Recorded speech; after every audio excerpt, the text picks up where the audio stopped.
গরমের ছুটি তো প্রায় শেষের দিকে। আমার ছেলেদের মধ্যে একজনের স্কুল খুলে গেছে আর একজনের এখনো খোলেনি, খুব শীঘ্রই খুলে যাবে। তো তার জন্যই ওর বাবা বলল চলো কোথাও তোমাদের ঘুরিয়ে নিয়ে আসি। সেদিন বেরিয়ে পড়েছিলাম দুই দিদি আর ছেলেদের নিয়ে আমরা। সেখানে মুভি দেখেছিলাম অঙ্ক কি কঠিন।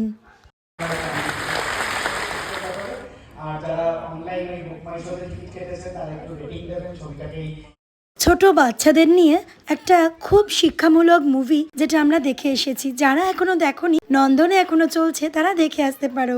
এরপর পেয়ে গেছিল প্রচন্ড খিদে সকলের, তাই চলে এসেছিলাম ধর্মতলায় দ্য রিজেন্ডে। অনেক দিনের পুরনো একটা রেস্টুরেন্ট এবং খুবই সুস্বাদু আর ভালো কোয়ান্টিটির খাবার দেয় এখানে। তো rice, chowmein, chicken, chilli chicken অনেক কিছু অর্ডার করেছিলাম। তো সবাই মিলে খুব শান্তি এবং তৃপ্তি করে পেট পুড়ে খেয়ে দে সোজা আবারও চলে গিয়েছিলাম আমাদের ওখানকারই কাছাকাছি মলে। তো সেখানে গিয়ে আমার ছেলের কিছু গেম খেলার ছিল, তো বাবা আর ছেলে মিলে বসে পড়েছিল গেম খেলতে, আর আমরা তিন বোনে এখানে সেলফি তুলতে ব্যস্ত। খুব এনজয় করে চলে এসেছিলাম বাড়ি। তো চলো টাটা, আজকের মতন মিনি ব্লগটা এখানেই।